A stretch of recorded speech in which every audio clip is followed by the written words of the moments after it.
आगाज में बात करते हैं। वजीर आजम शहबाज शरीफ ने सनती शोबे को पांव पर खड़ा करने के लिए बिजली की कीमतों में 4 रुपए 4 पैसे फी यूनिट कमी कर दी है। एक्सपोर्ट रीफाइनेंसिंग शरह में भी 3% और वेलिंग चार्जेस में 9 रुपए की कमी की गई है। वजीर आजम ने एडवांस टैक्स के खात्मे के लिए मामला IMF के साथ उठाने का भी ऐलान किया है।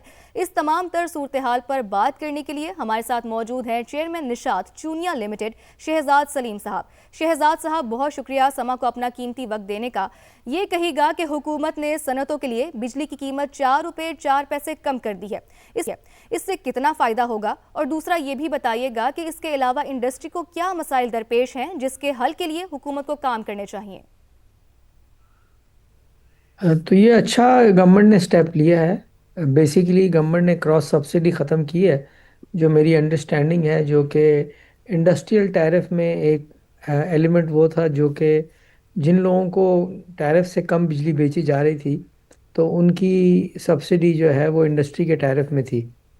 तो गवर्नमेंट ने अच्छा स्टेप लिया है, इससे डेफिनेटली इंडस्ट्रीज़ को कुछ रिलीफ मिलेगी, क्योंकि दुनिया बड़ी competitive है और ये पॉसिबल नहीं है कि हमारी इलेक्ट्रिसिटी या एनर्जी कॉस्ट हमारे कंपेटिटर मुल्क जो कि इंडिया या बांग्लादेश हैं उनसे बहुत ज़्यादा हो, तो और हम एक्सपोर्ट भी कर सकें। तो I think this is a very good step in the right direction. जी। अभी और भी बहुत सारे इश्यूज हैं जिन पे गवर्नमेंट के साथ हमारी मुख्तलिफ फोरम से बातचीत चल रही है, हम्म। और उसमें सबसे बड़ा मेजर इशू तो टैक्सेशन का है। और ये काफ़ी गलत नोशन है कि इंडस्ट्री को कोई सब्सिडी दी जा रही है। एक्चुअली तो इंडस्ट्री बाकी टैरिफ्स को सब्सिडाइज कर रही है। हम्म। तो ये पहला स्टेप है कि आपने वो क्रॉस सब्सिडी ख़त्म की है, but I I think it's a very good step in the right direction. जी ठीक। शहजाद साहब, ये भी कहिएगा कि क्या तवानाई के निर्खों में कमी से सनती पैदावार में इजाफा मुमकिन हो सकेगा? और साथ ही क्या हुकूमत जो इकदाम उठा रही है, क्या उन इकदाम से मुल्क की सनत आलमी मंडी में मुसाबकत के काबिल बन सकती है? देखिए, ये कोई शॉर्ट टर्म तो सोल्यूशन होते नहीं है इन चीज़ों में। हम्म। अगर एक मुल्क में बिजनेस एनवायरनमेंट ऐसा होगा जिसमें लोग इन्वेस्ट करेंगे और लोगों को मुनाफा होगा आफ्टर टैक्स, तो तभी आपकी इंडस्ट्रियल प्रोडक्शन बढ़ सकती है, उससे हम्म। एम्प्लॉयमेंट भी बढ़ जाएगी हम्म। और उससे टैक्सेस की कलेक्शन भी एक्चुअली बढ़ जाएगी। लेकिन इस वक्त जो टैक्सेस का नर्क है पाकिस्तान में, वो चूंकि बहुत कॉम्प्लिकेटेड है, इसमें बहुत सारे टैक्सेस फिक्स्ड हैं और बहुत सारे टैक्सेस ऐसे हैं जो इनकम के ऊपर हैं। हम्म। तो आपका मिनिमम टैक्स तो 50% से तकरीबन शुरू होता है, और जिन कंपनीज में प्रॉफिटेबिलिटी कम है वहाँ तो ये 100% तक चला जाता है इस पे। And that is not something which is sustainable in the long run. Hmm. तो मेरा ये ओपिनियन है कि ग्रोथ हमें करनी है, और ग्रोथ करने के लिए सिर्फ एनर्जी का नर्ख कम करने से या रीफाइनेंस रेट कम करने से री इन्वेस्टमेंट तो शुरू नहीं होगी। शायद बहुत सारी कंपनियां सर्वाइवल की सिचुएशन में जो फंसी हुई हैं वो उनको कुछ रिलीफ मिल जाए, सही। But there are many other steps which have to be taken. और हमें बड़ा कॉशियसली इसको मतलब खुशाइन चीज़ है जो गवर्नमेंट ने की है, लेकिन इसको बड़ा कॉशियसली सेलिब्रेट करना चाहिए। अच्छा शहजाद साहब, क्या हुकूमत को मौशी इस्तेहकाम के लिए तवील अलमुद्दती सनती पॉलिसी बनानी चाहिए? और साथ ही अब तक जो हुकूमत ने इकदाम उठाए हैं, क्या आप उनसे मुतमईन हैं? देखिए, पाकिस्तान का जो इंडस्ट्रियल लैंडस्केप है ना, over the last many years, hmm. वो स्लोली बहुत ही अनकम्पेटिटिव हो गया, और इसमें इंडस्ट्री का कोई कसूर नहीं है। हम हर 2 3 4 साल बाद एक IMF प्रोग्राम में चले जाते हैं।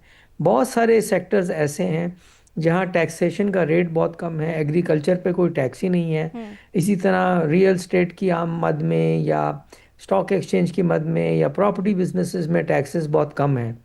सो जब तक ये हम एक बैलेंसिंग एक्ट नहीं करेंगे, टैक्स लेना हुकूमत को चाहिए हम्म। और मैं टैक्स देने के फेवर में हूँ, लेकिन ये अज्यूम करना कि कोई एक सेक्टर पे आप 50 60 100% टैक्स लगा देंगे और तो वो सेक्टर ग्रो कर सकता है, ये इम्पॉसिबल है। और लॉन्ग टर्म पॉलिसी बहुत ज़रूरी है।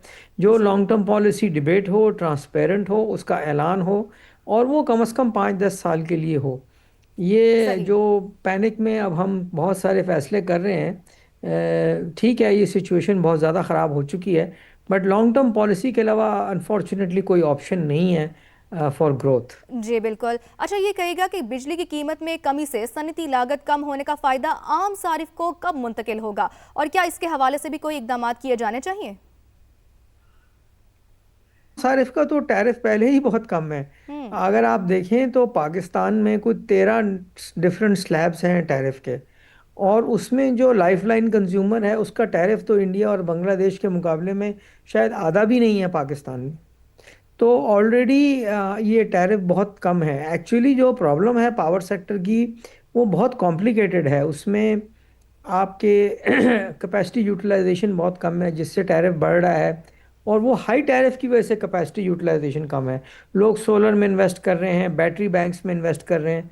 तो हम लोगों ने, सारी इंडस्ट्रियल एसोसिएशंस ने भी गवर्नमेंट को ये तजवीज़ दी हैं कि आप सही। पीक टैरिफ को ख़त्म करें, क्योंकि पीक टैरिफ एक एब नॉर्मल टैरिफ है 4 घंटे के लिए। हम्म। उसकी वजह से सोलर पावर, बैटरी बैंक्स में इन्वेस्टमेंट हो रही है, और जिस मुल्क में सरप्लस पावर हो वहाँ तो ये चीज़ें होनी ही नहीं चाहिए। हम्म। तो मेरे ख्याल में अभी बहुत सी चीज़ें हैं जो होने वाली हैं, और ये इलेक्ट्रिसिटी का टैरिफ कम करना एक पहला स्टेप है towards the right direction, but there is a long way to गो।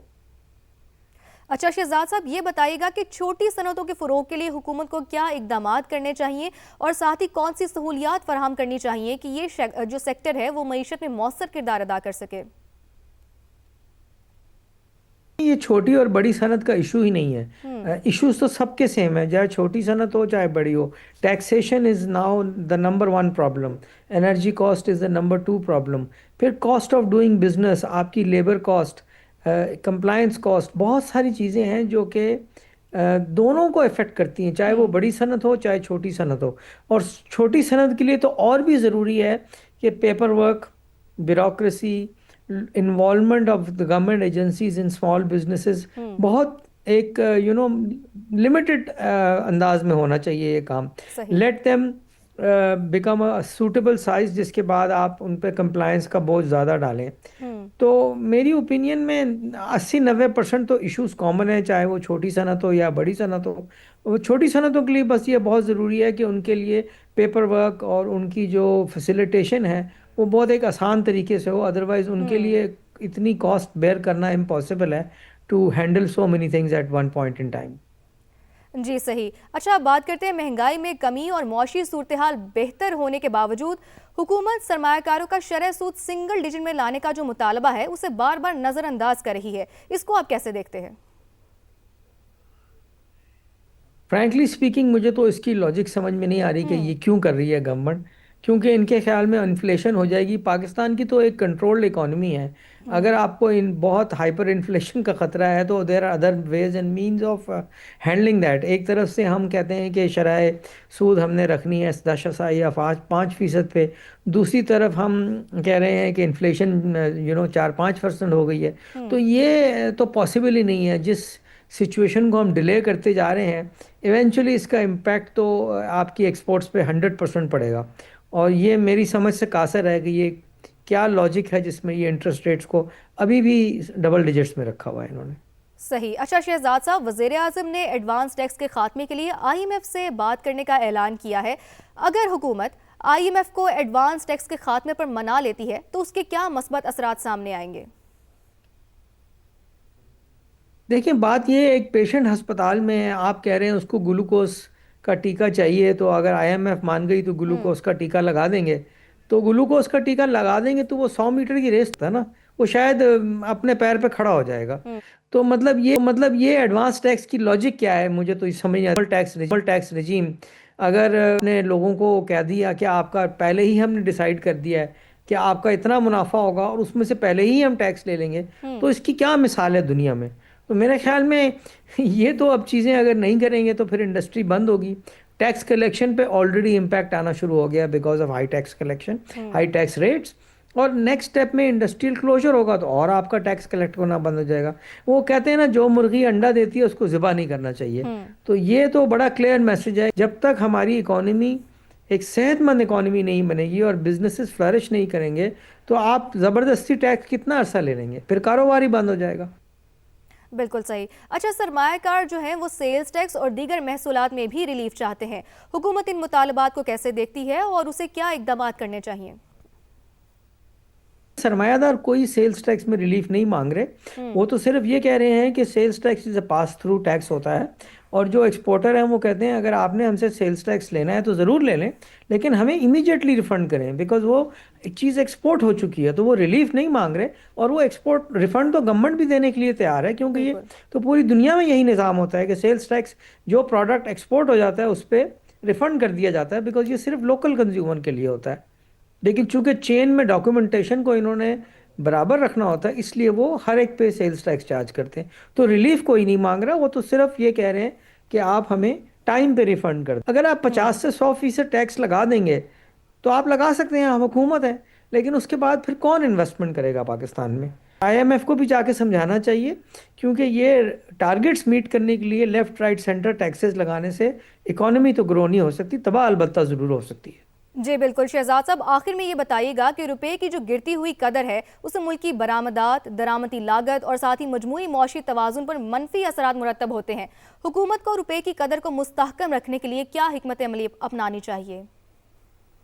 देखिए, रुपए की कदर जो है वो डॉलर के अगेंस्ट, चाहे वो अप्रिशिएट करे या डिप्रिशिएट करे, उसका कनेक्शन इंटरेस्ट रेट से है। इस वक्त डॉलर टर्म्स में आपकी मिनिमम वेज इंडिया बांग्लादेश से ज़्यादा है, डॉलर टर्म आपका इंटरेस्ट रेट इंडिया बांग्लादेश से ज़्यादा है, फिर हम कैसे compete करें उनसे?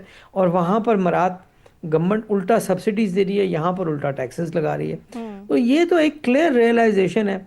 और रुपए डिवैल्यू हो जाएगा अगर आपने इंटरेस्ट रेट का डिफरेंशियल नहीं ख़त्म किया, जो हम बार बार एक बात करते हैं कि या तो आप इंटरेस्ट रेट यूएस डॉलर के बराबर कर दें और रुपए को पैग कर दें।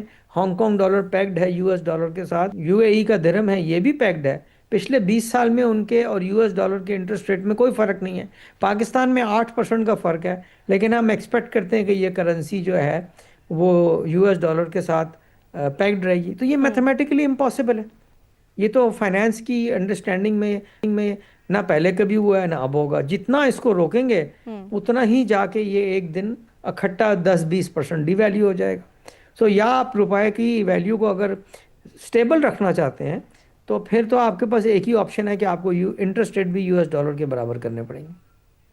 जी ठीक, शहजाद सलीम साहब, समा को अपना कीमती वक्त देने का बेहद शुक्रिया।